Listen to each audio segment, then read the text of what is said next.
No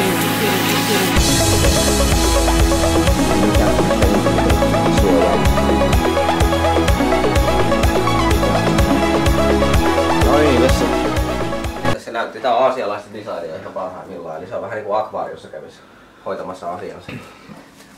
Mun mielestä yksi lisä, mitä tähän voisi harkita vielä, koska nythän tää on niinku näkyvä vaan tässä hotellihuoneessa oleville, on se, että jos tuohon laittaisi kameran ja se kamera välittäisi kuvaa tonne respaan jättiskriinille. Toni mainosti, että Pratunomissa on tosi hyvä hieronta. Mä nyt varmaan paikaton vetreenä, niin mikä nyt fiilis? On muutama tunti aikaa siitä, kun sä oot käynyt semmosia koko niinku body workoutissa. Niskaa jäi pieni särkymään, että yleensä ei jää mitään särkyä. Joo. Noniin, siinä on. Ruksuu aika hyvin paikat kyllä. Siinä on, täytyy varmaan huomenna itekin mennä, toi kuulosti lupaavalta.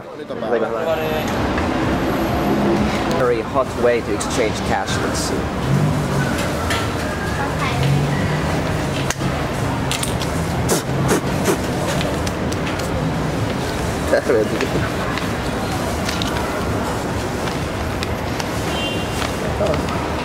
Vähän se tärvelty. Happy New Year! What? Get over. Niin, remember. Hey! Hey! Remember, man. ข้าวน่าทำไมขาดได้อาศัยไหม รักกัน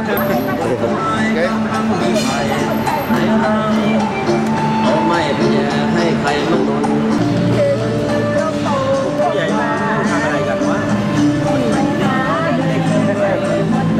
I make one knot here. Yes. Small ball.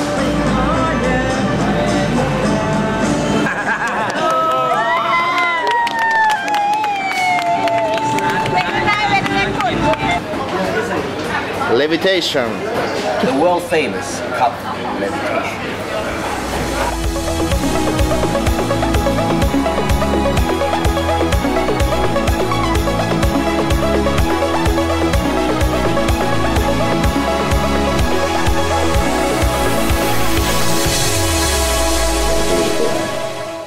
Kuviin. Terve Toni, mitä sun editointi etenee?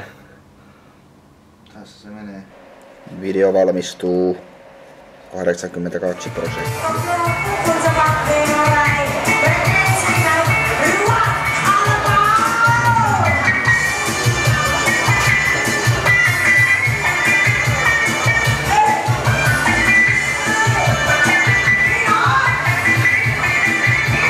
Mutta nyt ollaan vähän niinku tavallaan Tonin kotimaassa. Eli miten se menikään, että Taimaassa on olo kuin taivaassa vai miten? Taimaassa on olo kuin Taimaassa.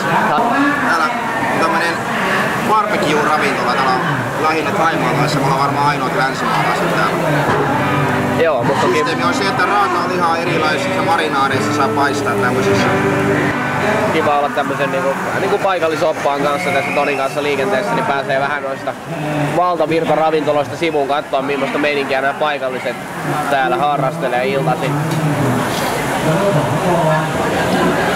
Joo, kyllä nämä on taimalaiset osaa maustaa lihaa hyvin.